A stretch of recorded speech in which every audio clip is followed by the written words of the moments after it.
Big sky, big potential. This is Eastern Promise. This episode of Eastern Promise is brought to you by Priorscroft Services. Sound thinking.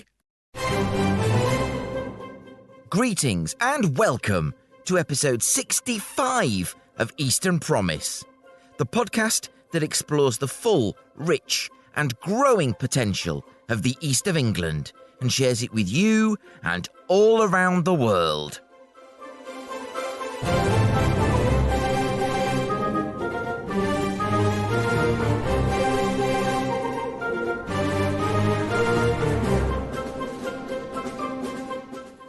I'm Mike Rigby, and this week I'm joined by Dr. Johanna Forster and Dr. Ben Little of the University of East Anglia's Civic University programme. We'll be discussing their work in bringing people together and to figure out what the future role of the UEA is, whether in and for Norwich or for the region at large.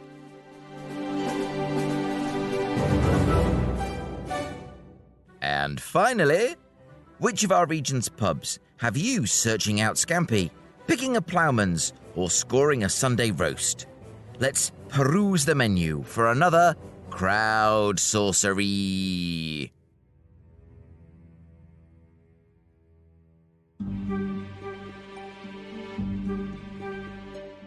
What is a civic university?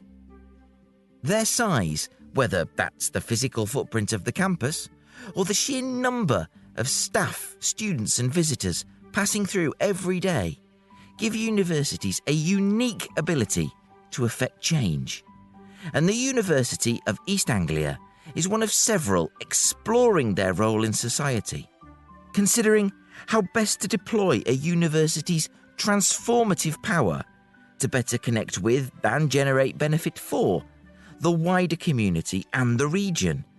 After all, they are the University of East Anglia. My guests this week, Dr. Johanna Forster and Dr. Ben Little, are leading this project for the UEA. We sat down in the UEA's own podcasting studio at Broadcast House in the centre of Norwich for a very enjoyable, insightful and exciting chat about the project. Here are some highlights of the 2 hours we spent in conversation, and we joined Dr. Ben Little explaining how universities and academics are well equipped to take on this role. Because universities are sort of curiosity-led in terms of research programs, like most of the time, it's about where does an academic's expertise lead them and how can we make meaningful connections in the region? You know, because it has to be led by the research, it has to be led by the intellectual inquiry. And that doesn't mean we can't do we do amazing things, right? Yeah. We do build these relationships, but it takes time, and it can't be sort of dictated from a sort of central role. It's much more about curating, nurturing, sharing understanding, sort of trying to, and particularly with universities which have been so heavily marketized in terms of the structures around them, in terms of the sorts of measurement that come on them. People are under a lot of pressure to deliver very specific things against very specific targets within that context of sort of individual self-management. So relationship building in that space is a gentle process. Yeah, of course, absolutely. And I think what's interesting is that you have that model that you've just described, and yet universities are seen as, often a closed ivory tower where information's generated, and they might not have very, very clear, strong links with the places that they're based within. And I think that's what we've done and what we've tried to do through the methods that we've been using for this kind of grassroots co-production of the sort of agenda that we want to use through our civic program. So yes, we've got an idea maybe of the sorts of things we might want to do because we understand the place we work within. But it's an unusual way of doing things to have a series of open meetings across a region, Norfolk and Suffolk, and say, come along and you tell us the sorts of things that you think a civic university should do and behave, what are the values, the principles going forward, and then, as Ben has described, then actually taking that and not just taking a few notes, but that has, written up in books, and then we will use that to, help structure the foundation of the whole programme. So what's interesting to me about what you've just said, Johanna, is I would imagine that you get quite the wide range of opinion, view, particularly when you open these things out to the public. And as they say, decisions are made by those who show up.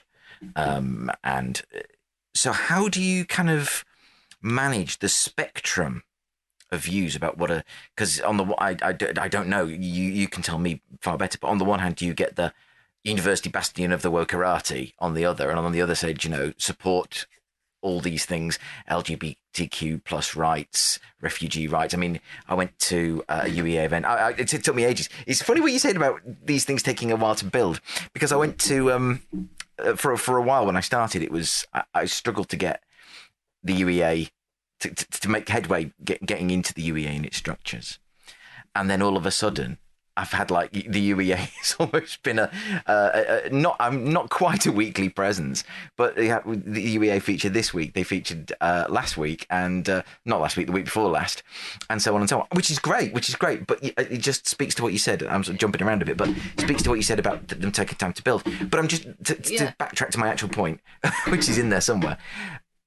How do you deal with that, with a spectrum of views you're likely to get, especially when you involve the public? So, I mean, these meetings, they're not just a soapbox for people to come along and say, have a long protracted oration about something. What they do is they allow people to come into this. They are called open space, so they're set within a large room. People sit in a circle. There's a long kind of opener about it being a safe space to come and talk about the sorts of things. That's so important, yeah. Absolutely. So we give that kind of setting, and we really build the kind of the feeling in the room, the emotion in the room around, anything you think is important relating to this question that we put on the wall. What does a civic university mean to you in this setting? And then come into the circle and say what you want to say, write it on a post-it, put it over in what we call the marketplace. And then we have some amazing student helpers that then basically organise those ideas into mini discussion forums. So the agenda for the day is basically set by the people that turn up, and whoever turns up are the right people to turn up, and because they showed up, right? So giving a day is a big deal in our busy lives. And then they put out what they think is important, and then those things are the discussion points, and then that ends up being written up for these books. So it isn't a sort of chaotic scene. There's a structure there, but it's very much allowing a co-production of the sorts of things people want to talk about on the day. I think what you've sort of highlighted, and I'll ask you to reflect on this, Ben, is there's a warmth there. There's a warmth, and dare I say, with the name, it's a bit of a giveaway, openness. Do you think that takes a particular kind of moderator to do that successfully? The facilitation is both very simple and quite hard. Yes. So that's what makes it hard, I would think, to make it simple. So the facilitator's job is to go into the circle, to create a space where everyone feels equal. We don't put people's titles on name badges. Everyone is just a first name sitting in a circle at the beginning, and that's very, very deliberate. The facilitator's job is to suck the authority out of the room and create a space where the participants are capable of being a little bit vulnerable. So when you go and stand in the middle of a circle of strangers and tell them what you care about, tell them what your passions are, what's sort of bubbling up from your tummy as you're thinking about this question, that space needs to be of a very specific sort to allow anyone from the Lord Mayor to a first year student to be able to come up and say, this is what I care about, and to know that they don't need to be expert in it. They don't need to have all the answers. They're just saying, this is something I would like to have a conversation about. And what that does, that moment of equality and vulnerability, sets the tone for the rest of the day. Because then the rest of the day, it's not a pressure cooker, because the pressure isn't external, right? When you're in that space, the pressure catalyst. I think you took it. Catalyst. Yeah, the pressure comes from within you. Yeah, you feel it inside you, and you want to go up and you want to say something. And once you've done that, that means the rest of the day everything is casual, is human. You feel like you're in a space of collaboration, of partnership, and that initial 15 minutes is about setting the tone for the rest of the day. And that, as a facilitator, is I get fantastically nervous before delivering it. I can well believe that, because having some experience of work, doing these things for and with people who I'm going to say this politely, place quite a large premium on their status, on their shall we say suffix, and I do not envy you that task, because what you've just described sounds like a mammoth thing. To suck authority out of the room, place everyone on the same level, and treat every idea with equal value, equal weight is not easy at all. It's Johanna, please jump in. I think that what really struck me, because I facilitated one of these, so I'm newer to the role of the facilitator for this specific type of meeting. But what's amazing is the retention rate of people as well is really high throughout the day. So people they're like bought in. They really are bought in. They're really impassioned by it. The range of people coming is extraordinary. So that I organised and facilitated the sort of climate environmental one, and we had people at the kind of most senior leadership within the university. We had people across senior levels in organisations that relate to kind of environment and climate in the region.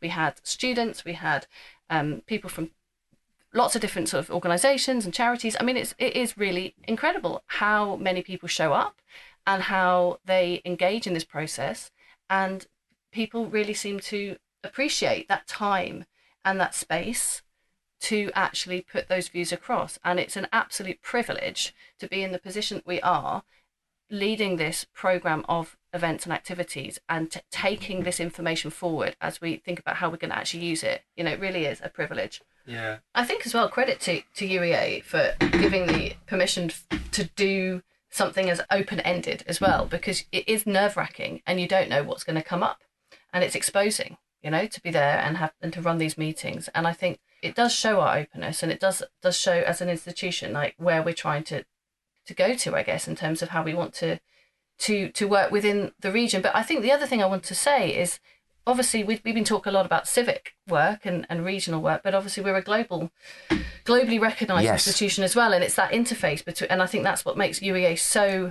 so important as a university in the region that we are, because it's not just about the work we do at a regional level. It's actually how we are a world leading institution of research and teaching excellence, and we're here, and that often interacts with the civic work. It sometimes doesn't, and there's all of those things. We do all of those things really brilliantly, and that's something again that came through a lot of these public meetings is people know about the climate work we do, they know about the creative work we do, they know about the world leading history, especially at the moment. Absolutely. So there's all of those things that come within this space. I think when we went into it, that was the worry that there would be this tension between the local responsibilities of the institution and its sort of global scope and ambition, and the opposite has been the case. Is actually you understand how deeply those two things are intertwined. Absolutely. And people coming to these meetings, they really understand that actually UEA's role, one of its key roles, is to be an ambassador for the region in the world, to bring the world here, in terms of the researchers and students, but also possibilities. And we're a really interesting institution in that we're so, in terms of our national footprint, we're so focused on the east of England. There was a report done in 2019 which basically said 97% of our gross value added in the UK is in the wider east of England. Yeah. We're very much a regional institution, but we've got this huge global footprint, and that's part of the value. That's why we can do the research at the standard that we do it at, and it's why it's fundamental to what we contribute to East Anglia. Well, it is, and I was covering an event at the Enterprise Centre for your colleagues in Student Enterprise, and that was for students, postgraduates and masters, etc., to come up with ways to solve problems the world faced. And you had students originally from Bolivia coming up with ways to tackle the water crisis that Bolivia is facing. You had students from Nigeria. To have all these people from globally come and enrich this institution, this city, this region, it is truly a wonderful thing. And one of them was a student called Mitra Tanaman from Afghanistan. And she was turning junk into jewelry. And to do that and to engage with what she was doing and see that there was a human being on the other side of it, I think it speaks to a fundamental core part of what you're doing, which is fostering understanding, and through understanding, fostering acceptance of a wide range of viewpoints, which is being lost, I think, at a frightening rate in the world at present. But I'm going to sort of cycle round, because you've got the many varied strands of the work you're doing, and there's a legal aspect. You talked about the climate aspect, and we've sort of covered. We've had Asher Minns on the podcast talking about, you know, the urgency of the climate aspect. But could you just drill down a bit more than you already have into the various strands and how you're kind of pulling them together into the one? Because the charter, I think, is the end aim of what you're doing. Do you want to just pull that together a bit more? So, I mean, there are things that have been running for years and years and years, which, you know, we can't take any credit for.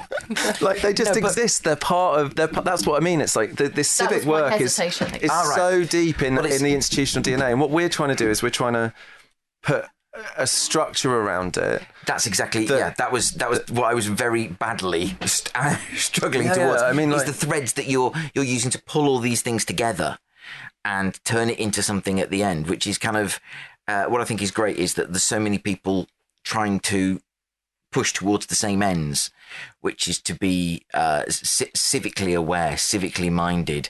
There's an inherent belief, and I'll love, Johanna, ask you to reflect on this, and then Ben. I think there's an inherent belief that, as well as we are doing, and you get to see doing this, some truly amazing, wonderful people across Norfolk, Suffolk, Cambridgeshire, Essex, doing some really incredible work that the world knows about, but often we have no clue internally in the region. But there's some people doing incredible things, and they need to be championed. They need to be celebrated.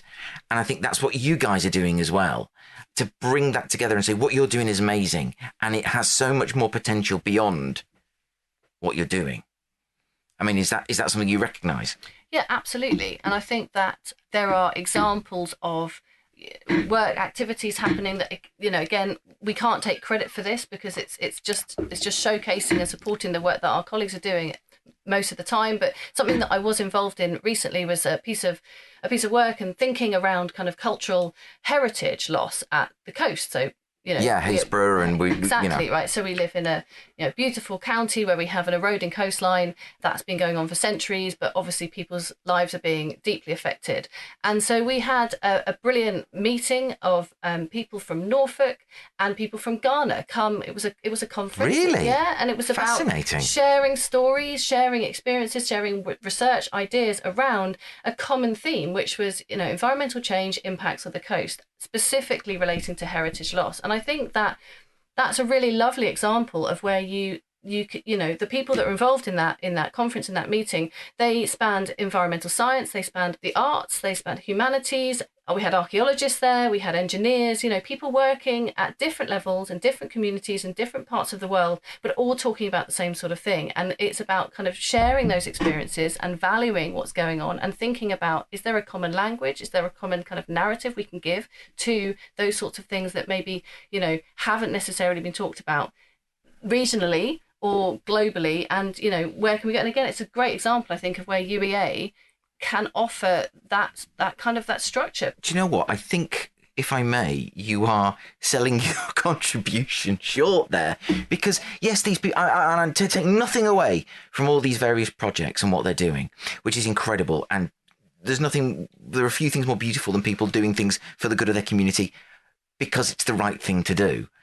But what you're doing is creating a hugely important framework. And we talked about this a bit earlier, the nature of a virtuous circle, and how the East of England is building one at Honingham with the Food Enterprise Park. That virtuous circle of agri-tech, food production, the food innovation cluster, academic research, all going in to produce something that's really going to put a stamp on our region. And you guys are doing the same thing in terms of a civic virtuous circle. You are the connecting tissue, if you'll allow me to be grandiose for a second. I never usually need permission, but the connecting tissue between all these fantastic community initiatives, and you are bringing them together to create this wider picture of a civically minded city, a civically minded region, and a civically minded institution that wants to do the best by the people in its locality, and as Ben said, and you've articulated, beyond, because it is the right thing to do. And I think that is a tremendously powerful thing. And Ben, can you just reflect on my little... I mean, I couldn't have said that.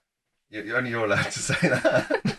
Rubbish. I mean, like, look, if you go to London, you know, you can throw a stone and you can hit a university. If you can hiss now, folks. Yeah. UEA, because UEA exists for the region, because it was founded by the region, in it, for it, to meet, you know, the higher education needs of East Anglia.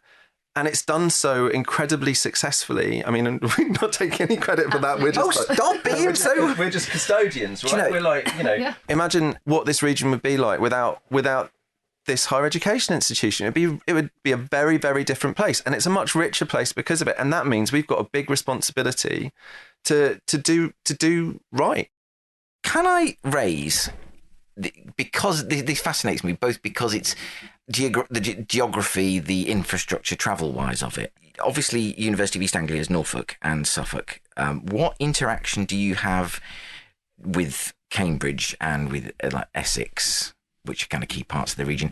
Obviously, Cambridge always seems to have its own SHIT figured out, on the surface at least.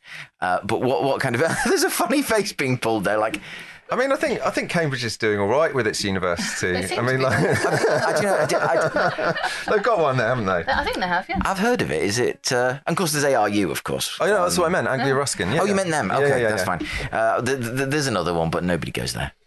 But okay, that was one question. They're doing all right. But I mean, I think actually we're thinking quite a lot about, like, you know, what, not just in the civic level, but thinking the civic level with all the sort of other activities, and thinking the sorts of things which we should be supporting in terms of developing new curricula, sort of the sorts of graduates that the region needs, and those sorts of things, and like closer connections to the sorts of things happening in Cambridge, like around game design, for instance. I mean, I think there's like, if you look at, particularly thinking about Norfolk here, you look at Norfolk and you sort of think about what's Norfolk's future going to look like, and how can UEA, you know, rise to meet those needs. And there's some really obvious things, right? Like, we need more dentists. Right, so we need like dentistry school of some description, or some sort of way of supporting the training of new dentists. That's definitely really important. And, you know, there's lots of thinking going on around that. But you look at like what's going to happen in terms of economic growth and development in this region, and we know what's here, and we know that it's really important, and we really do good work supporting that. So, you know, stuff around agriculture, as you've talked so eloquently about. Around, like, you know, coastal offshore energy, like that's really important. That is really important. I've heard the figure that 40% of the UK's energy supply could come through the South North Sea, and that's Norfolk, right? Yeah. But more than that, you know, we're not a county that's clamouring after, like, you know, heavy industry. We're not a place where we're going to be, like, you know, making steel in vast quantities. No. Probably the fishing fleets are not going to come back to Yarmouth in any time soon. But we are a place where, you know, and we know this through the meetings that we've held, the public meetings, that, you know, there are a lot of big employers, anchor institutions, if you want to use that terminology. You know, Lotus is a good example of one, you know, where they, you know, these businesses want to employ local people. They want to employ young people here, people, you know, from Norfolk, like living here. They want to, you know, bring their families up here. So it's also about actually making sure that we do offer the right kind of training and skills to retain our you know, the next generations. What I just wanted to come back to something you'd said about, you know, whether we work closely with other universities within, and we do. I mean, we're part of the Eastern Arc. So, you know, you've got the UEA, you've got University of Essex and Kent, and so this is a collaborative sort of umbrella collective, I guess, of universities within the Eastern Arc. And so through that mechanism, you know, there are collaborative funding bids that go in for research and conferences and things like that, and students, and, you know, lots of activities happening, again, not taking any credit for that at all, but that's out there. That's been going on for some time. Can I jump back to Lotus? Yeah, jump back to Lotus. Go for it. But it's like, yeah. So it's thinking about things like Lotus and thinking it like, high tech, high skill, low impact economy. Like that's the sort of thing we probably want to build here. Like games, we've got the writing, a centre for arts, culture, heritage, those sorts of things, tourism. Like that's the sort of way in which we can develop. And that's like those links through to Cambridge, for instance. I think like, there are there, and the corridor Tech East. Yep, Tim. Shout out to Tim Robinson there. Okay. And no, you're absolutely right. And there are so many opportunities for that to succeed and to grow.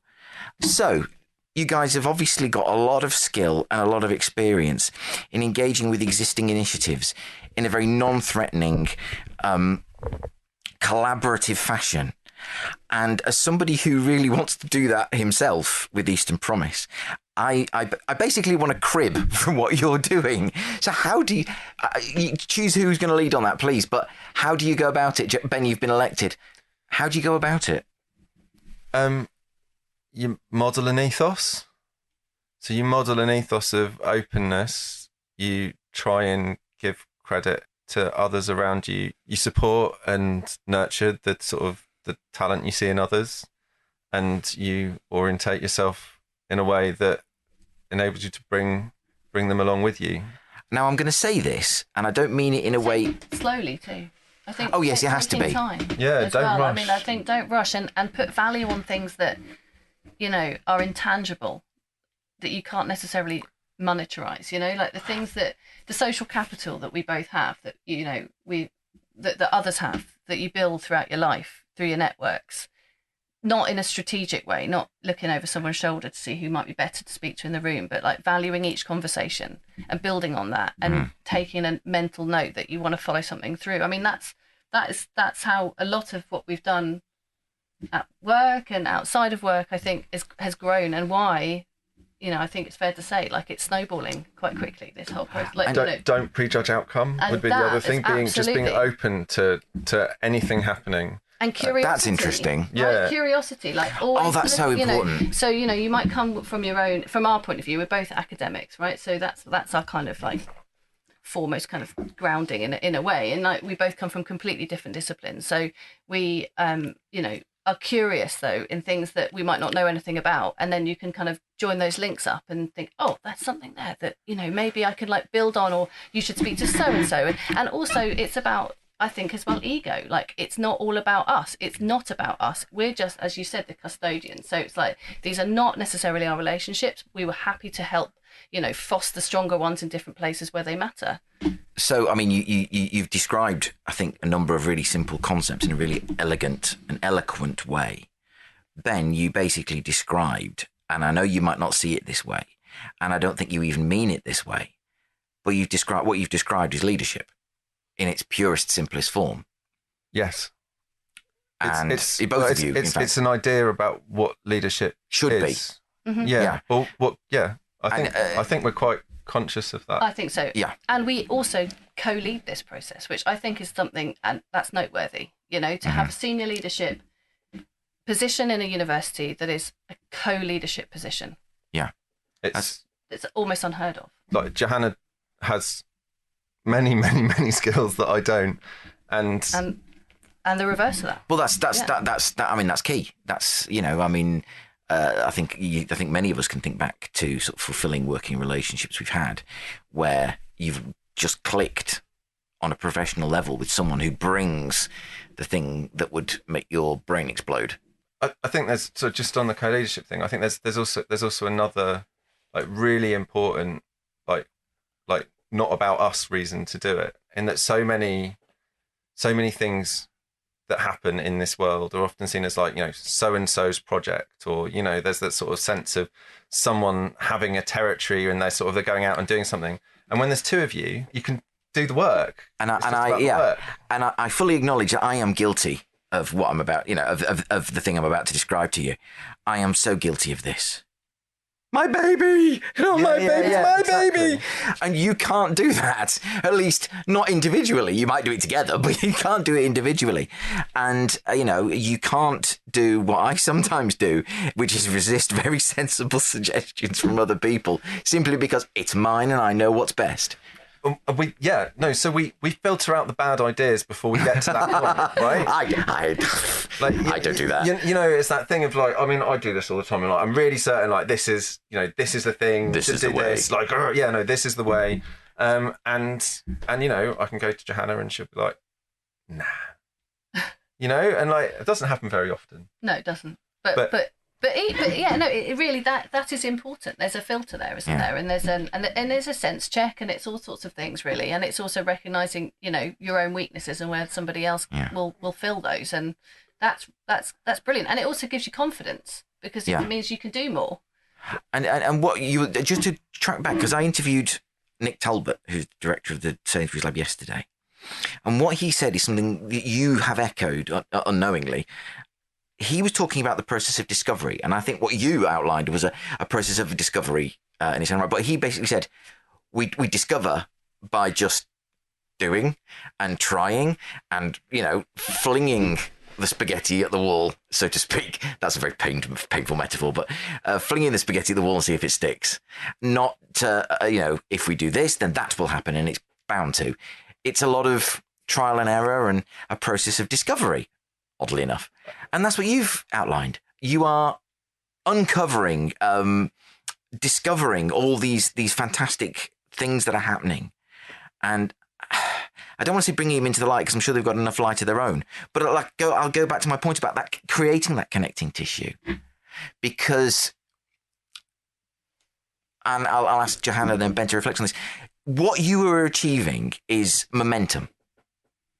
And that has, I believe and I hope that that's what Eastern promises to me in its own quiet way, is achieving momentum, which creates a kind of a force of gravity that pulls in people with ideas and of people of wealth. And I've always thought you do these things by a process of the coalition of the willing, and you don't do it by just about to say that. Constantly banging at the door of the people. You don't bang at the door repeatedly of the people who don't want to work with you, no, or don't share your values. No,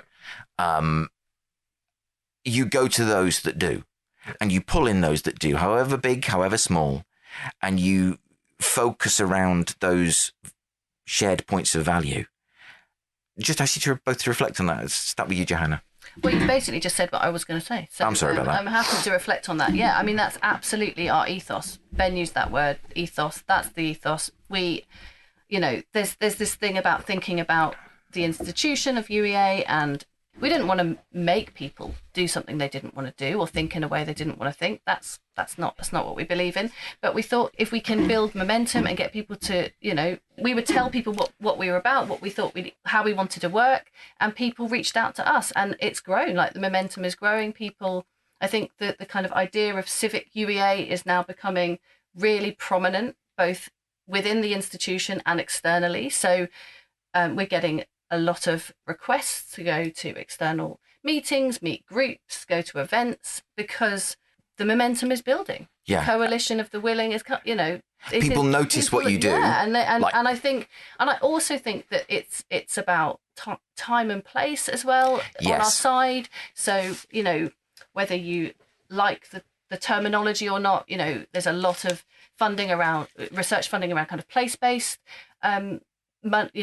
research and thinking about that, or levelling up agenda. So regardless of whether you like those terms, I think we sit within that kind of national framing as well, about the importance of place and where people live and work, and so I think we are sort of, there's an ecosystem that is both the university region and then the kind of national discourse around those sorts of things that I think are also on our side.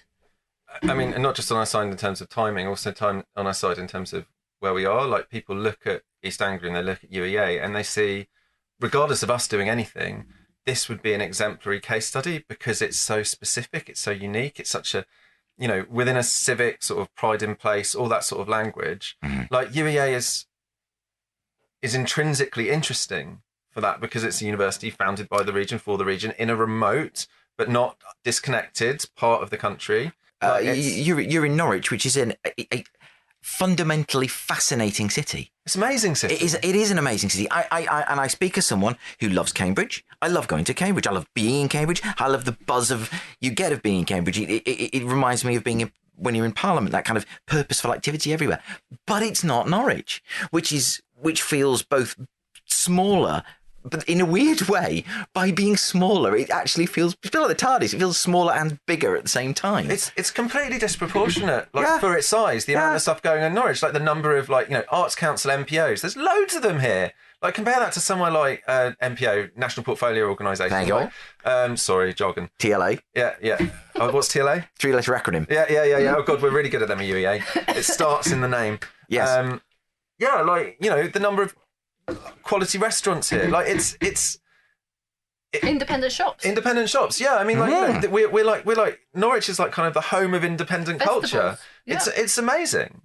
That, and that's really unique. And it's because there's no other major cities further on. Like you're not, you're going to Norwich if you come to Norwich. But I also think that's also a plus. Like that's why we're able to do a lot, and I think where the momentum's growing, because there's it's a bit of a joke in for those of us who kind of grew up in Norwich. It's like, oh, you know everybody or whatever, but actually that's the same within UEA. You have multiple generations might be working there, and then we have lots of people coming from other parts of the world. But slowly but surely, if you're there for any amount of time, you start to know a lot of people, and there's thick social ties. There are, and so you can use that, and that's again that point about those intangible things, those things that really matter that you can then build on. Can I look back to something you said? Yeah, of course. To reflect on. I think if we'd started this project, here are our KPIs. These are the number of people we need to engage. KPI, key performance indicators. Thank you. Which every large institution uses now. If we'd sort of gone in and said these are the definite outcomes we need to achieve. And we did have one, right? We said we'd write this charter, but we didn't say anything about what would go in the charter. We said we're going to have a process to get there, and that process was going to be open and democratic. And because of that, all sorts of things can bubble up all the time. Like difficult questions get easily answered because you're throwing the attention of anyone in the region who cares enough about these questions to come and spend a day. I should probably say we used another method as well. But in terms of the open space meetings, anyone who cared enough to want to think about that for a day with other people, you get through tricky questions quickly because there's more eyes on it. There's more thought. There's more people caring about it. We've been recognised nationally for that approach as well, we should say. Oh, great.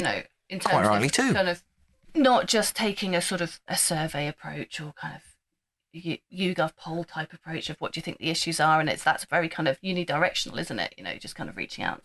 That's not real consultation at all. So I think that recognise at a kind of national level that what we're doing is quite special. I mean, it really is. What you're describing is you are striving for things that fundamentally defy measurement. What do you measure caring against apart from not caring?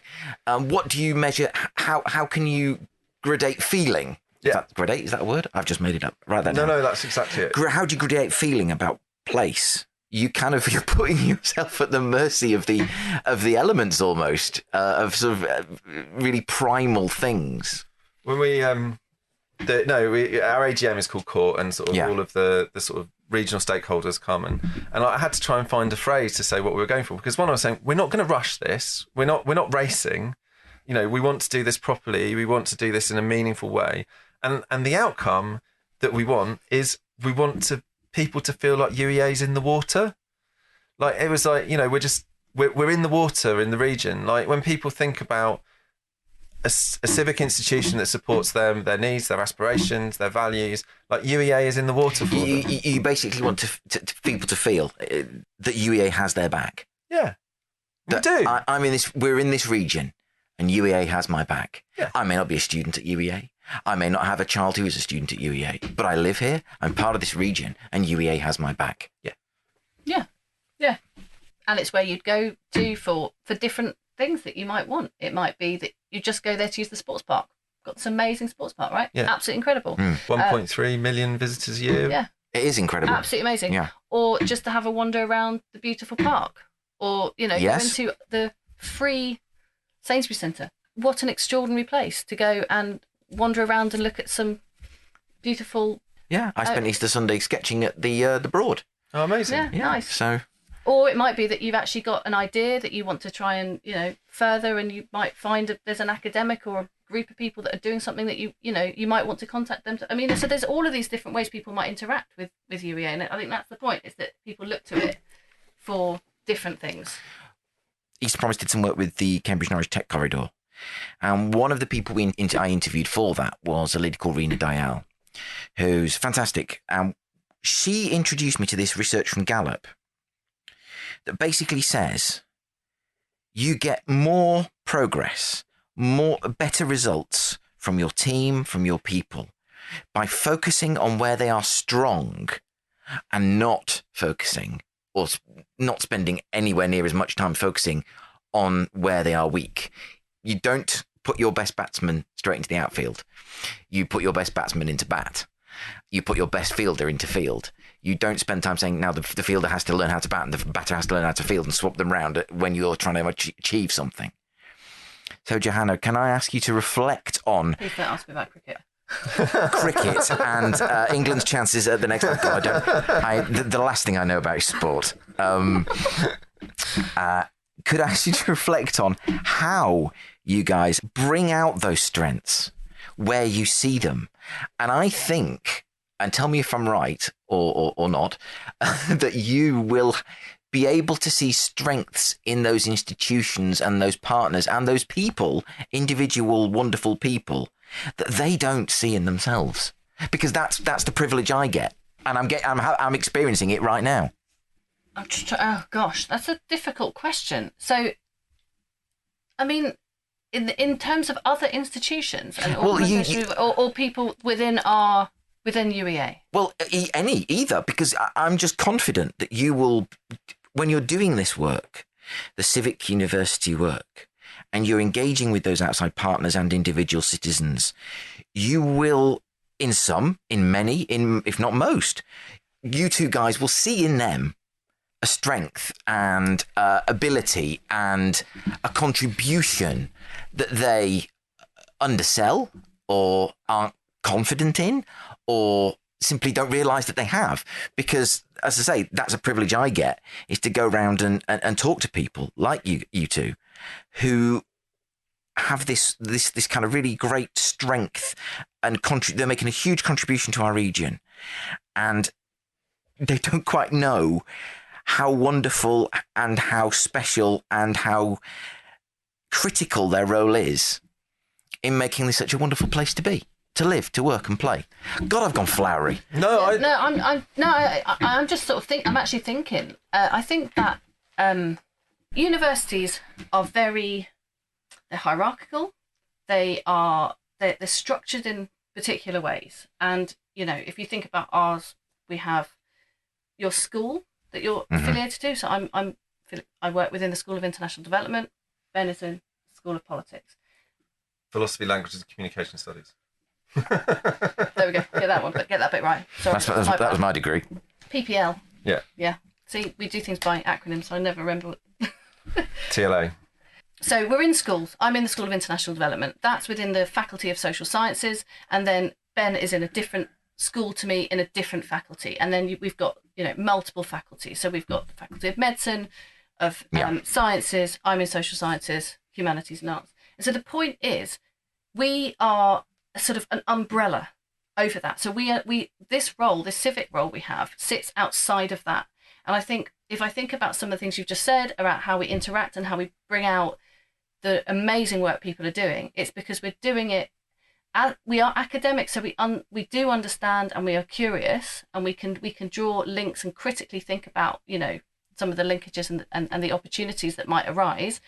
But we are seeing it at a university-wide level, and then we have access to all the other parts of this huge ecosystem of the university through kind of the communications and the public affairs and all these other elements, and then we are able to bring that to some of these specific brilliant things that people are doing. And I think I'm speaking this personally now, when I didn't have this role and I was working as a sort of more junior academic, it was a complete mystery to me to work out how I could promote some of the stuff that I was doing. And so I think that that's certainly something that's come through with the conversations, showing people the way through this large institution and how to, how to better promote it within the civic remit that we sit within. One of the first things we did, which was just really simple, is people do this stuff because it's in their DNA, because they care about the place, they care about the work, they care about the people they work with. And so they'll often do it without any sort of expectation of reward or recognition. And they just get on with it. They often don't feel the need to shout about it. And that's another problem. They might not even put it on their promotions application. But they didn't think to put it there because the metrics didn't used to value it. And now they do. And now they do. So that's how people get promoted for civic activity, or is in the criteria. Yeah. And it wasn't before. Yeah. And that was the easiest thing to do. But also just like a simple, really important thing, just to say, actually, like, the university values this, it recognises it, that if you're doing this work, it's a meaningful material contribution to the university's like social mission, basically. Why are we here? Yeah, it's why we're here. I was going to say, what is the point of us being here if we are not? Yeah. Also. Yeah. So this very simple thing. Yeah. We put out an email. Yeah. This is who we are, Ben and Johanna. This is what we're leading. Email us if you've got something you want to tell us about. We were inundated. Like we got a lot of emails, and we went and had meetings with people, and they told us all about the brilliant stuff they're doing. And again, it's another, I'm so brave. Gender setting. Well, no, I don't think it's brave. It was part of the job. I mean, that's what we thought was the way to do it. We knew of some things that were going on, but again, that's only within our kind of academic kind of spheres that we were already in. Just going back to sort of the broader question, I think there is also there's a modestness to the region. Yes. Yeah. And like that's really, really deep. And people, even if they're not from the region, pick it up really quickly. It's like, get on, do excellent work, do it quietly, don't brag about it. And actually sometimes it takes people coming along to say, no, we're going to shout about you now. We're going to tell everyone about all the great stuff you're doing, and we're not going to be quiet about it. And, if you get some recognition for it, thank you. That's what you deserve. Not them saying thank you to us. We're saying thank you to them. You've basically just, this might be yours too, but that's my mission statement, basically. Yeah. And you've described me to a T. I'm someone who's basically bumbled in from outside the region. I got basically told by my wife, who's a Norfolk girl, we can live anywhere in the country you like as long as it's called Norfolk. Okay, darling. That's, and I really didn't care. I was like, fine, yep, that's cool. And that's how I've been here for now 23 years. And another privilege of what I got to do, working for a member of parliament, was you get to see everything at its shiniest, if that makes sense. Yeah. Because of the nature of those places you go and the meetings you have, everyone's on there, makes things sure that everything's at its shiniest. So you get that kind of, I don't want to say, it's not a misperception, but you see it as its best, the best it can possibly be. And you get to learn about it, the best it can possibly be. And then you say, well, why aren't we talking more about the best it can possibly be? What troubles me sometimes is, and it's maybe something you slightly alluded to there, in a cultural sense, does the region want to be lionised? No, I think that's the other thing. Is, I mean, someone said this explicitly to me. I was talking, think about developing heritage and culture in Norwich and the region, and it's just like, and he was just sort of like looked at me and went, yeah, we don't want people to know about Norwich because then they'll all, we'll be overrun. People want to keep Norwich as it is because it's a vibrant, lovely. I mean, I think let's open the doors and shout about it, but people do worry that it will lose its charm. I remember because I was working at the time of the A11 finally dueling be completed, and I remember opening a letter that said, "For God's sake, stop. People will come." And in all seriousness, and I felt this person's pain, but you just think, when do we put a pin in and say this far and no further? which historical point in time are we saying that's the bit we have to kind of hang on to? No. Or is it... No, I know, I'm agreeing. Is this a period of... It's just a process. And the problem, just to come back to what you were saying, is there is something inherently special about our places. And the only way to discover how a goose lays golden eggs is an autopsy, which is not ideal. If you truly value what it is, you will find a way to grow it and keep it special. Yeah. And who's to say that by growing it and doing the kind of things that we're all doing, we're not going to keep it as it is and make it even more special? And why should we not share that wonder, that stupendous quality of life, scientific discovery, engineering, technology? It's all here. Why should we not share it? What right have we to keep that to ourselves? No, I know. It's weird, when we do something... I'm not running for anything, let me be clear. No, when we do something seriously, we lead on it in this region. We're like, you look at UEA, we've got numerous, world-class, subject areas, places which really are the place in the world, or certainly in the country, to study, to research. It's not. And we keep it quiet a little bit. And, Norwich third, what was it, RSA, did you see that? The Historic Environment Index? Norwich is third in the country. Really? I'm going to look into that now. Yeah. There's a reason why students don't want to leave afterwards. Right? We've got a really high retention rate of students coming through UEA stay in Norwich. What is incredible, actually, people fret about... Graduates. And I had this conversation with Nigel Cushion and Charlotte Pounder and his team. People fret about, Cambridge is coming snaffling our youth, London's coming snaffling our youth. Look at the volume of people who come back, highest in the country, and you say, thank you for giving all these really rich experiences from which we are now going to benefit as a region. Cheers.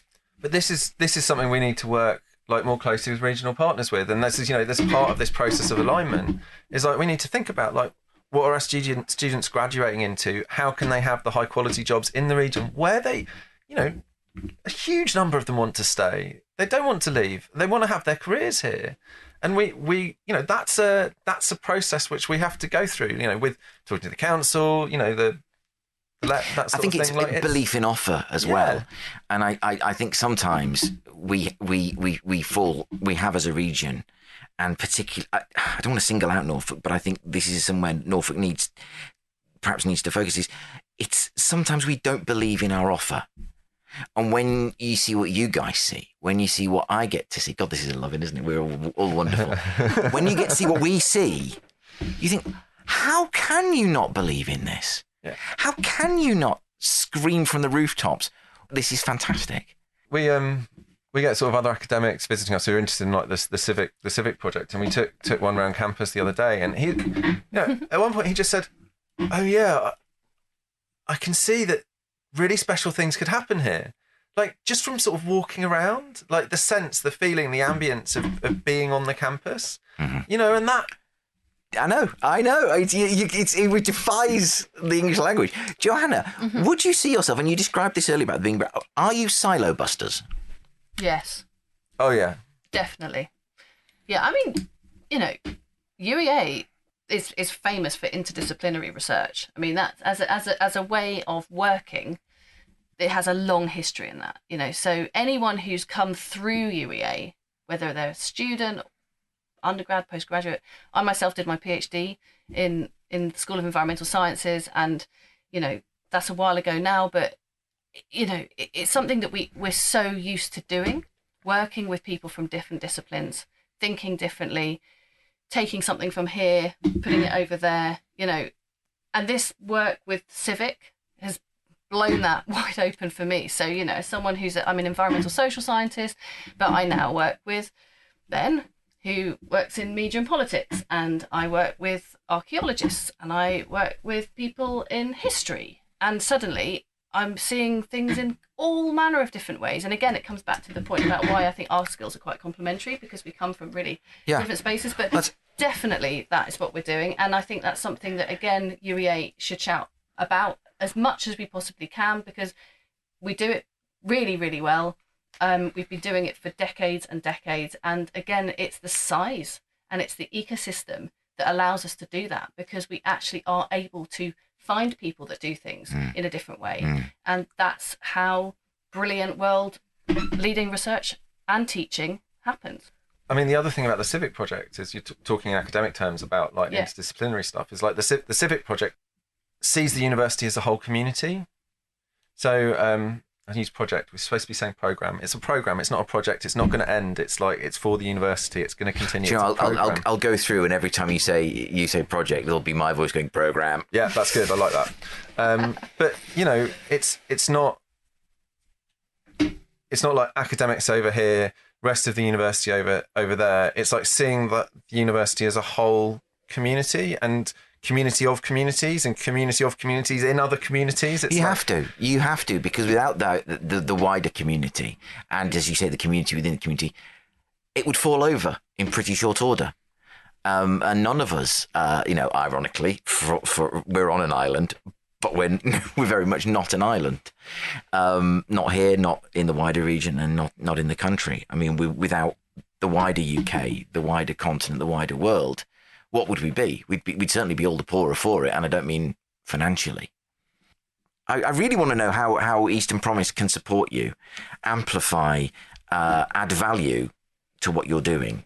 Even just in if it's just this in this small way. But I identify so strongly with the work you're doing, and I have done since I read up about it. And your passion is evident, and anyone listening to this will hear it. So with the charter.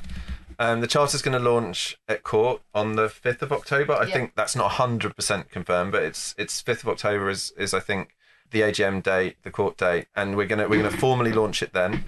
Once it's launched, anyone in the region will be invited to sign it. So it will be a statement of like this is values, intent, context. Like it's come through this process where it's not going to be our words. It's going to be the words that have come up through the books that we've produced through these events and through this polling I told you about. And once it's there, it stands as a statement of commitment, intent to the region from the university, and we invite people to sign it to sort of say, to be an official, anyone who lives here can be an official signatory. I certainly hope I will be an official signatory. And actually, but before that, we're actually planning on having a small stand at the Royal Norfolk Show. Ooh. So actually, I think we'll have a draft version of that charter people to come and give comment on it. Come and give comments. So we haven't quite worked out how to creatively do it, but it'll be probably something like a commentary or some sort of way that people can kind of jot down their thinking about it. So they will see that. I guess is it the 27th, 28th of June? It is. It is. I had a meeting about that just yesterday. Yeah, and then when it's finally out there, it is going to be used as Ben has said, it's this sort of kind of statement of shared intent, whether that's an individual saying, yeah, I really like that, I want to put my support behind it, or somebody on behalf of an organisation within, let's just say, within East Anglia, who says, great, this is a way we can now formalise a little bit more of a relationship between UEA and us, and then we can take that, Ben and I can then take that and go forth with building that relationship in whatever way, shape or form it manifests. We're going to be asking people who have existing relationships with the university to, alongside the person they work most closely with, and that's in most cases won't be us. Yeah. It will be someone else, someone in a different role, and together formulate text which they can sort of put alongside the charter as what we're calling the sort of like bilateral agreement between an organisation and the university to say, well, this is the scope of our collaboration. This is what we do. This is what we'd like to do, and that will sit alongside and around the charter. So those are the two things, and hopefully, like as the years go on, that list can grow. Those statements can change. Our relationships will change. New partners will come. We tend to be here for another 60 years at least. So, well, and that's it's open-ended, isn't it? That's the point. It's like engage with us through this process, but we haven't pre-written the plan after October. It's as it develops with the people and the organisations that want to. Well, you can work with us. Count Eastern Promise in. Cool. FWIW. And I look forward to signing both personally and as in this role. Will you please, both of you, when the charter exists, come back, either here or somewhere, and talk us through what the charter says, and we can have, hopefully, the best times I do this is when, frankly, I don't care if it's recorded or not. I've had the best time, and this is one of those times I've had the best time talking about this, because it's fundamentally wonderful to share passion about where we are strong and what we can all give and bring to the table and share it. And you know, there's a line from a Marvel movie: silence your ego and your power will rise. And that's something that you alluded to earlier. And that's something I should work on, really. But, you know, I shall motor towards you with the microphone at the Royal Norfolk Show, because I should be there, vox popping like crazy. How wonderful it's been to talk to you both, and to feel that passion and that sense of encouraging the community to come out of itself, share what it knows, and just be part of something wonderful. Dr. Johanna Forster, Dr. Ben Little. I do love, you know, people who've worked damn hard for titles deserve to have them put front and centre. Thank you both for giving so generously of your time this afternoon. Thank you for coming on Eastern Promise and sharing just this wonderful story of communitarian spirit from the University of East Anglia. I've really appreciated it. Thank you. Thank you. Cheers. Thanks a lot. My huge thanks to Johanna and Ben, and I hope you've managed to glean a flavour of their work from these edited highlights. I also tried to keep the interjections of the squeaky office chair to a minimum. It wasn't so noticeable at the time, and I can't possibly say who was seated upon it, except I'm rather afraid that it was me. If you see Ben and Johanna as part of the UEA tent at the Royal Norfolk Show later this month, do go and say hello, find out more about what they're doing, and see how you can support this brilliant initiative.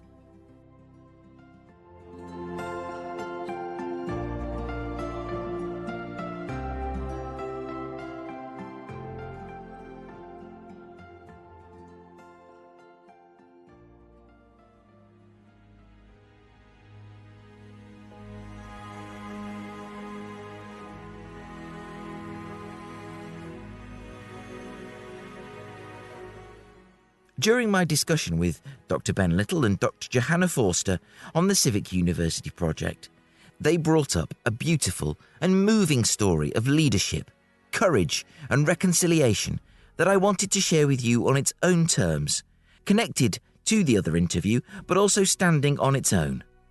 So, let's join Ben once more to hear the full story. When we ran our first Civic Open Space, the Lord Mayor, Kevin Maguire, came to it, and afterwards he sort of approached me, and I don't know how he worked out that, or found out that I was Jewish. I mean, I think in a conversation we had a background, we talked a bit about background and stuff, and he approached me and he said, like, look, I've got this thing that I'm thinking about doing. I don't know how it would work. Like, maybe we could have a conversation. So I'll tell you what it was about in a sec, but in the end, I brought together the Oren Margolis, who is amazing, Dr. Oren Margolis, who runs the Jewish Heritage Group at UEA, which is a partnership between UEA, the Norfolk Hebrew Congregation, and the Norfolk Records Office.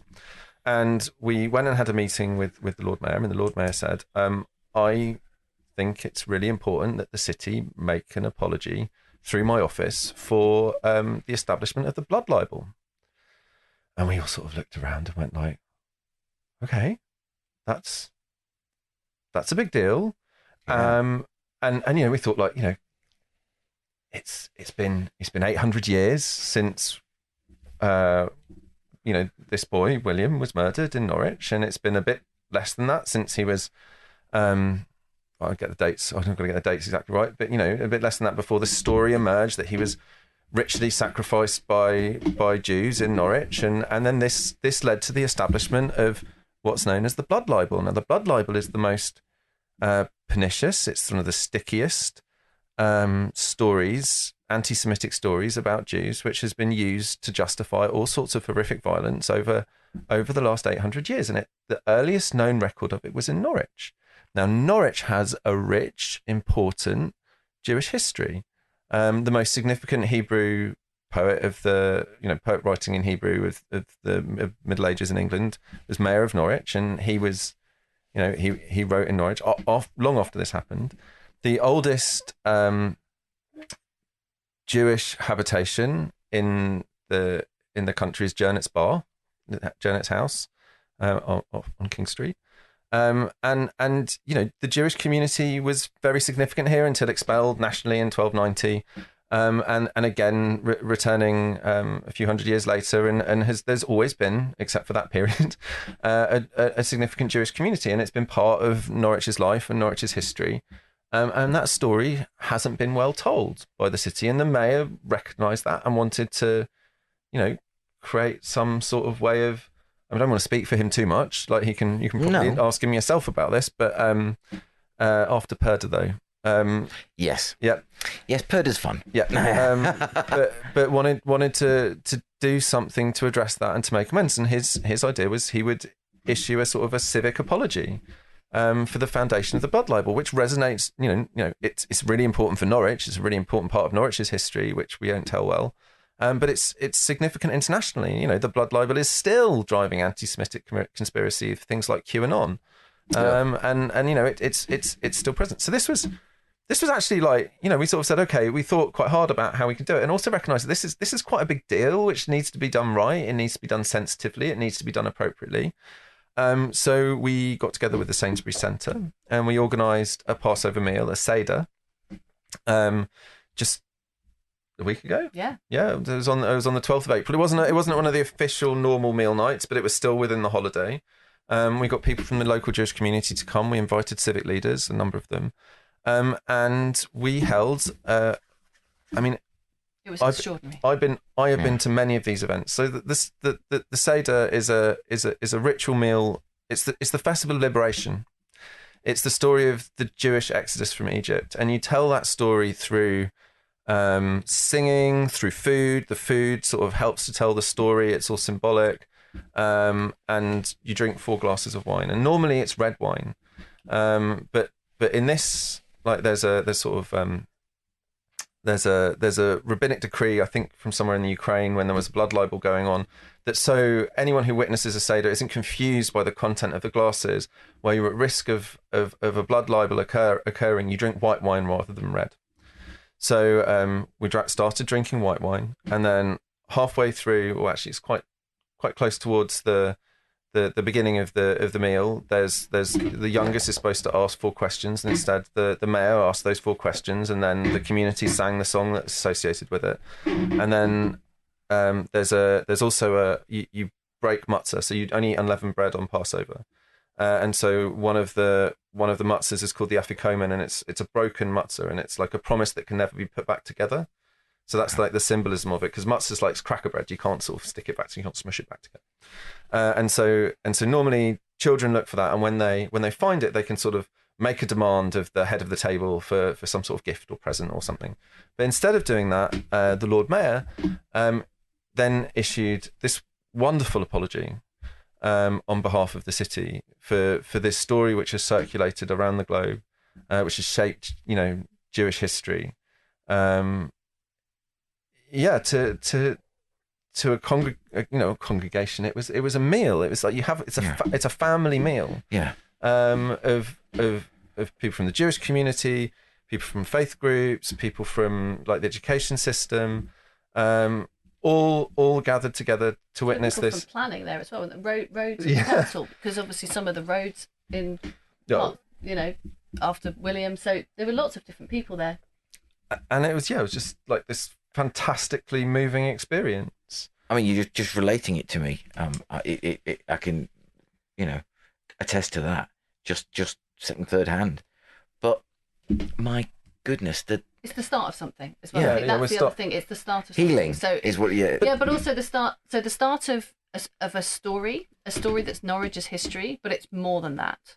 It's about a global story. It's also about how an act, a horrendous act, can then lead to misinformation and conspiracy centuries later. Yeah. And we see that, don't we, in in the everyday newsreel, right? And so it's about recognizing that, and I think that's what makes this. There are so many layers to this event, this moment, this piece of activity that has sat within a kind of the civic work that we've been doing. That again, it shows how, when we go back to what we were saying before, the civic UEA work and the global are not at odds with each other. No, they are very much entwined, and this is I think a beautiful example of that. It is. I think in the Western culture, especially the way it is today, it is very much an amnesiac culture, in that we move on so fast. We don't often appreciate the way that some cultures have that memory that stretches back so far than we can possibly comprehend. I mean, the core thing of the Passover meal is you don't do the Passover meal to remember the people who left from Egypt. The Passover meal is, it is as if it is us. Every generation leaves Egypt, through this ritual to remember it. Like it's not your ancestors doing it. It's we here. We're leaving Egypt. I think the first of all, just comment on the phenomenal leadership that it takes politically to do something like that. I think he's wonderful, and all credit, all credit to Kevin Maguire for doing that. And I wish and I hope that that's something we see more of across the board, especially with a country with a history like this one. But you were speaking, and one of the things that was coming into my mind was weirdly Ted Lasso. Okay. And hang on, no, wait, there is a point. It's when he says to the club owner about being curious, not judgmental. It was Woody Guthrie, I believe. Be curious, not judgmental. And I don't know if it's an academic training that you get as someone who's, or it's just an innate something that's part of a certain type of human being. But while you were talking, all I could think about was wanting to know more and wanting to get engaged and thinking, what a beautiful story. How fascinating to learn about a culture like that, that I know so little about. And what wonderful work you guys do to bring that out. But I think that you've absolutely hit the nail on the head there. So I grew up in Norfolk from the age of about 5, and I'm also Jewish. My mother's Jewish, and I didn't know anything about that growing up. And I don't think many people, unless they were particularly interested in history or Jewish history, would have known about it either. And I think that there's a real moment now. Again, this is something that is building momentum around different ways that we can go from here. It's around kind of education. It's making sure that if you grow up here and you go on a school trip, you don't just visit the cathedral, beautiful as it is, but you go to other sites in the city that are important for the Jewish history. And there are things that are hopefully going to emerge from the Seder that Ben talked about around, renovating, hopefully, Janet's house, or are there places where blue plaques can be put up? So are there ways that we can recognise the infrastructure that's here and actually teach our young people more about the history and in the place that they live, both because it matters for Norwich, it's Norwich history, but it's also an understanding about global history and I mean, Oren had this wonderful line in the Seder in the service where he said, like, we often talk about Norwich as a city of strangers, but Jews are not strangers to Norwich. Mm-hmm. Jews have always been in Norwich. They've always been a part of Norwich's history. They're much a part of Norwich as anyone else. Like, there's no. You're not the first person to use that phrase to me. Nigel Cushing's used it, but I think he used it in a sense to mean that's how we start. But there's a rich. I think he meant it in the sense that there is a richness to the culture that comes from all these strands that find themselves in this city, and because of its size, because of its nature. I mean, people from London can't quite believe you can be in countryside and in the centre. Hang on a minute. We're a city of sanctuary. We have the University of Sanctuary. We have brilliant work happening. It's so important, though. Again, linked to UEA, but not just, incredible. And that was, again, came through the Seder. This was not just about a Jewish community feeling that they're strangers, but it's about, no other shall be recognised like that. And it's about including everybody here. And this is a place of sanctuary. And that, that's something that we should We're bringing celebrate. Researchers over from the Ukraine. You raise Ukraine, yeah. I mean, I'll just say a word for someone outside of North Norwich. I had on Susan Gowling, who works in Cambridgeshire and Hertfordshire and Cumbria, weirdly, because she's from Cumbria. And she'd be too modest to say so, but hers was a story of basically altruism and philanthropy from the get-go. This is because it's what her father taught her, and this is a fantastic story that she brought out. But she had an IT company that specialised in basically taking people, refreshing IT. So when an organisation like the UEA buys new laptops, I don't know if it does it at school at a time or what, but new computers, she'd come in and wipe the old computers. Her firm would wipe the old computers clean, give you a nice certificate to say, we've safely removed all your data. But then the pandemic came, and so many stories of discovery and start and, good things happening with this terrible thing, which is then the pandemic came. And she had engineers sitting around going, what are we going to do because we can't go into places? And she had stacks of IT, parts, doing what we're going to do with all this stuff because we can't take it anywhere. So what she did was she started laptops for learning to fight digital exclusion because kids couldn't get online to do their lessons. So her engineers start putting all these laptops together, installing operating systems that they provide. And they've not just given them they sell them as well. I think they call it laptops for good. But they also take them to digital kids and families digital exclusion because you've got families who basically have to have a rota to use the computer. But they say that you raise Ukraine. They also gave a big batch, to Ukrainian refugees, so they could effectively apply for jobs and contact home and see their loved ones, not just talk to them down a telephone. So there's another example of that wonderful altruism and community spirit happening in the region. God, this has been a wonderful conversation. Thank you again, both, for adding that. What a rich and beautiful story. I mean, thank you. It's someone from the city, the civic influence of the city came to us, and that's something a university can do. We can bring together appropriate knowledge and expertise. We can provide context. We can, yes. we can host a meal in a space like the Sainsbury's Centre. Without the university, wouldn't have happened without the university. It needed a world-leading expert in the history, Oren, needed Ben to join all the dots and provide the infrastructure. That's the point, and there are lots of people that have been working around the edges of it through the Jewish community here, but the critical turning point, I think, was linking up with UEA.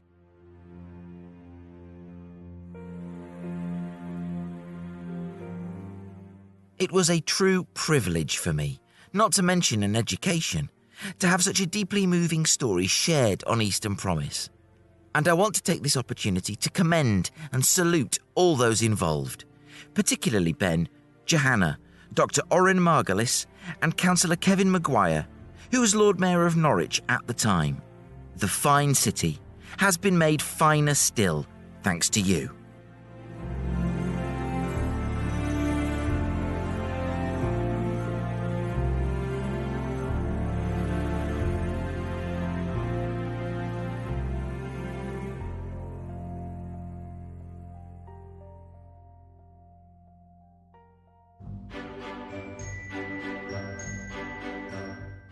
And now, a famous man once said, I think it might have been James Joyce, never trust a brilliant idea unless it survives the hangover. So, without further ado, let's turn to one idea that's still resolutely in happy hour. Yes, it's time for another CROWDSOURCERY.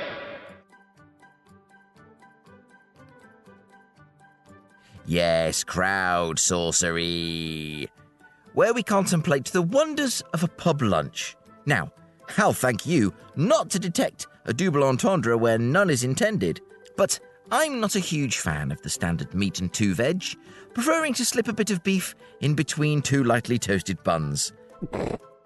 And I definitely prefer a side salad to boiled veg, something the 80s ruined for me.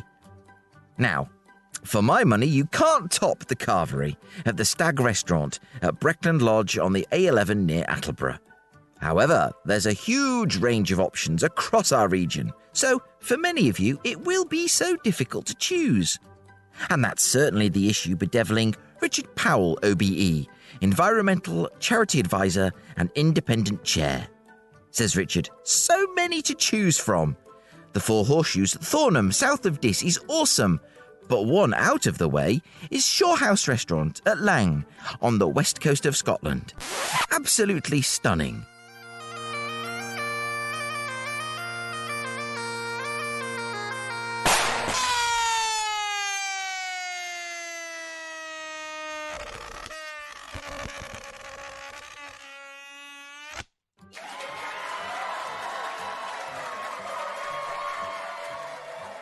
Now, taking issue with this choice is Stephen Palmer, MCIOB, carpenter and senior site manager. Says he, that's a bit out of the way from the east of England. True, but as it's from Richard, I'll allow it. Staunch in his love for the Whitaker White Lion is our friend Saul Humphrey, managing partner of Saul D. Humphrey LLP, Certified B Corporation, professor at Anglia Ruskin University, Chair of Institute of Directors Norfolk, and Chair of New Anglia LEP's Building Growth Group. The Whitaker White Lion, every time, says Saul, and this choice is looked on approvingly by Tim Robinson, Chief Operating Officer at Tech East. Sounds lovely, says Tim, who himself recommends the station in Framlingham. Now, from a podcast hosted by a giant pudding to the equally sizable Yorkshire variety, found at the Gamekeeper at Old Buckenham, close to the home and the heart of Amy Wright, event account manager for Norfolk Chambers of Commerce. A quick hop across the Waveney and into Suffolk now, as Sue Simmons, Innovation Showcase Manager, brings us the Woolpack in Ipswich. Meanwhile, someone who knows that, back in Norfolk, you never pass on the mustard, is Jamie Dady, Factory Support at Condimentum, helping to produce the finest ambient ingredients. I always enjoy the Fur and Feathers Wood Bastwick, says Jamie. Perhaps without realising it, he's set up a series of fine feathery-themed food vendors. The Ingham Swan, that's Norfolk Ingham, not the Suffolk Ingham, is very nice, says friend of the show and business development manager for Chaplin Farrant, Michelle Chambers. The Swan can also be found at East Harling in Norfolk, where new crowd-sorcerer Hayley Sturman, facades estimator at Aspiration Group, says they do an amazing Sunday roast. What a public service. Thank you for all those suggestions, which rival the AA star rating or TripAdvisor for help to the hungry and the baffled.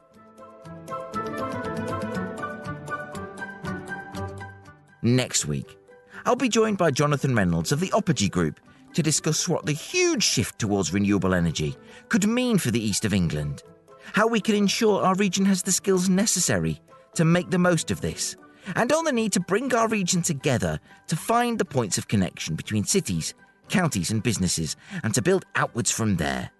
It's exciting, uplifting, and if I could summarise it in just 4 letters, they would be JFDI.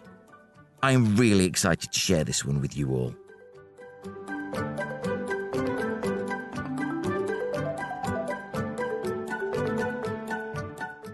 And that was episode 65 of Eastern Promise.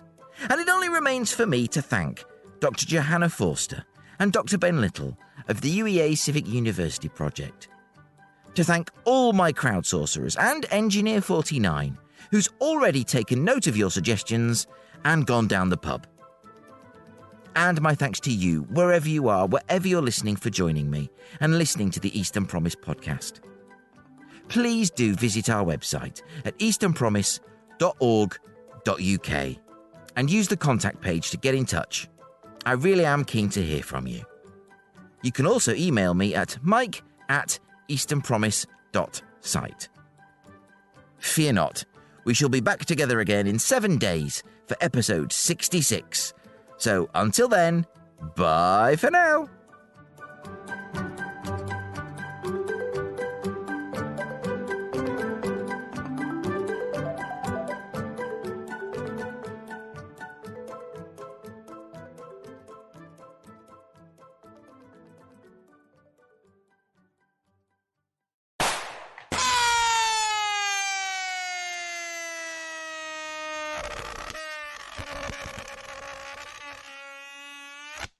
You can contact Eastern Promise and find out more about what we do by visiting our website, easternpromise.org.uk. Eastern Promise is a Priors-Croft production on behalf of the Eastern Promise East Anglia Community Interest Company.